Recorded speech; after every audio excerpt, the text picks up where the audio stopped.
မင်းမရှိရင်အသက်မရှင်ခြင်းဘူးဆိုပြီးလက်ပေါ်ကိုဗလိတ်ဓားလေးကောက်တင်တော့တငယ်ချင်းကထအော်တယ်ဟဲ့ငါလက်ကြီးတဲ့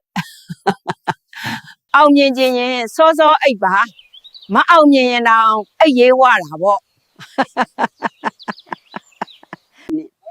အောင်မြင်တဲ့သူအများစုကပိုက်ဆံအရင်ရှိတာမဟုတ်ဘူးလေကြီးမိုးကြီးတွေအရင်ပြောတာပါဒီမှာအဆက်ကွဲမှာကြောက်ပြီးတော့ကျွဲလို့နွားလို့လှုပ်ရင်အောင်မြင်လာတာပါဒါကြောင့်ဘဝမှာအောင်မြင်ခြင်းရင်စောက်ကြီးစောက်ကျဲအရင်ပြောပါစံတအိတ်ထမ်းလိုက်တာ3ရက်လောက်ရှိပြီခါနာနေတာဒီအတိုင်းဆိုရုပ်ကလေးပြစားတဲ့အလုပ်ပဲငါနဲ့အဆင်ပြေမယ်ထင်တယ်ငါတော့ပတ်ဝန်းကျင်ကိုဂယုမဆိုင်ဘူး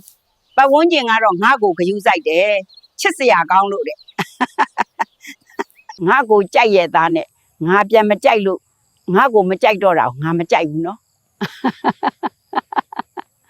ရီးစားဟောင်းကိုတတိယဖို့မပြောနဲ့အိမ်ကဝယ်ခိုင်းတဲ့ဟာတောင်လမ်းထိပ်ရောက်ရင်မေ့တာစိတ်ညစ်လို့ပြင်းတဲ့အချိန်တချင်းអော်ဆိုဖြစ်တယ်အနားမှာရှိတဲ့သူတွေပါစိတ်ညစ်အောင်လို့ကျွန်တော်ဟာလူသားပါမကောင်းတာလည်းရှိတယ်လို့ကောင်းတာလည်းမရှိဘူး2026မှာဘသူနဲ့မှတက်အောင်နေဖို့အစီအစဉ်မရှိဘူးနင်တို့ပဲငါနဲ့တက်အောင်နေကြအသားမဲပါတယ်ဆိုမွေးရပါလားဆိုတော့မဟုတ်ဘူးပြင်းလို့မိထိုင်กินထားတာချစ်မိတော့မှလို့ပဲပြီးမှအနိစ္စဒုက္ခအနတ္တပါလားဆိုပြီးအသိစိတ်လေးကတ်လိုက်ရတယ်ရည်စားမရှိလဲကိုကြိုက်တာကိုစားနေရရင်ပျော်နေတဲ့အဖွဲကတတ်တတ်ရှိတာ